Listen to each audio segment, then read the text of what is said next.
Can't move past husband's near-death event.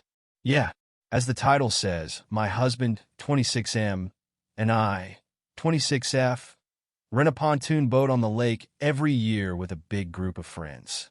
It ends up being really cheap for everybody, like $20 per PP, and it's the perfect little getaway day for all of our group of friends. They were actually more like friends of friends. My best friend invited my husband and I a few years ago. We get to the day of the boat trip, and the weather is showing scattered storms throughout the day.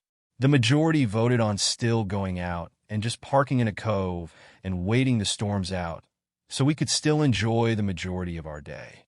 It was only myself and one other person that were like, hey, this could be a bad idea, but I digress. Majority vote won. So we all get on the boat and drive out to a cove to hopefully be able to enjoy the day, and a storm comes through. While it involved freezing cold rain and all of our dry stuff got wet, we were all fine laughing, still having a great time all the way until it cleared up and the day turned beautiful. A few hours after that storm, we knew to expect another storm, so we thought we would be prepared this time. We put all our dry stuff down under the seats and all piled under the small space with a covering.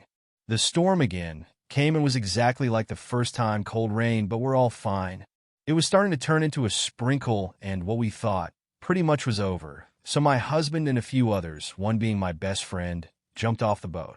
I was begging him to get back on the boat. I know enough about water and lightning to know that you shouldn't be in it until it's completely over. But he's stubborn and fearless, and I have anxiety, so sometimes I feel my fears are shrugged off as just being anxiousness. But I digress. Regardless of that, he's in the water and starts swimming towards the boat, but the current is making it impossible. My best friend and other friend were also swimming, only they had life jacket, which my husband did not have when he jumped in. I ran to grab him one. Another guy there took it to try to throw it to my husband, but it flew back onto the boat immediately. My heart sunk as I saw my fearless husband, fear in his eyes as he was literally swimming for his life, and all of a sudden he was like sucked away. I couldn't see him or my other friends. Nobody could. The boat was spinning. We couldn't see 5 feet in front of us. All I can hear is my screams. I never knew screams like that could come out of me. While everyone else, besides my best friend's partner, who was driving the boat and did amazing in this situation, by the way, trying to keep me calm while also literally on a rescue mission, also driving the boat in that weather, was crouched down, terrified the boat would tip. I was running back and forth, looking for him, for all of them, but I knew he didn't have a life jacket.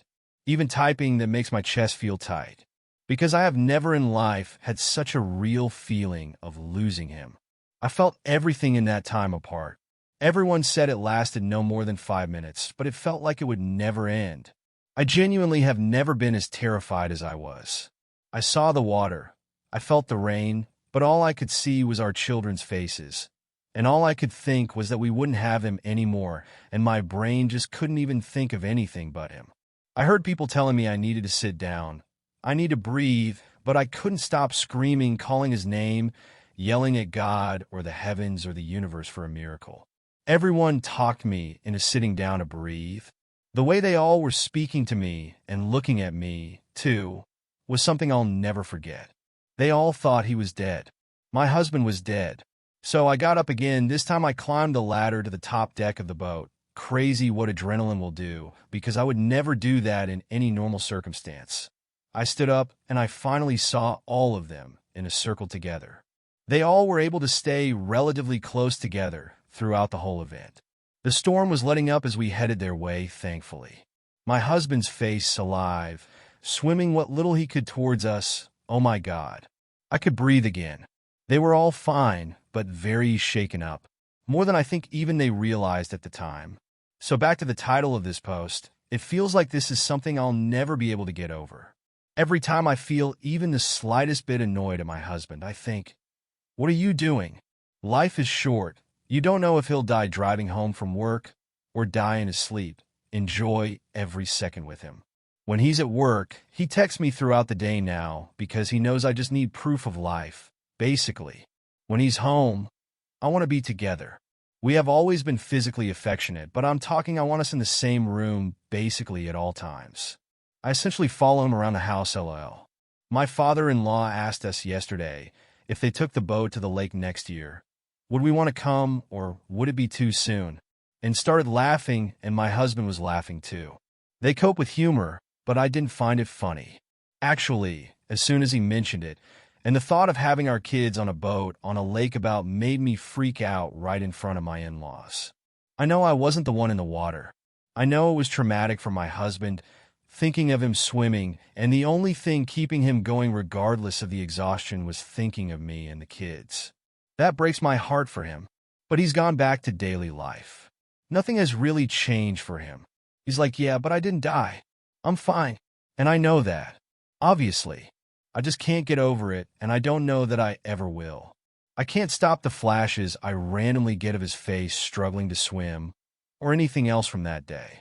I know I need to let it go and just move on. I know this is probably my anxious mind working on overdrive as well. I hope as time goes on it gets easier to not think about it all the damn time. If you made it to the end of this post, thank you for reading. It felt therapeutic even just to write it all out.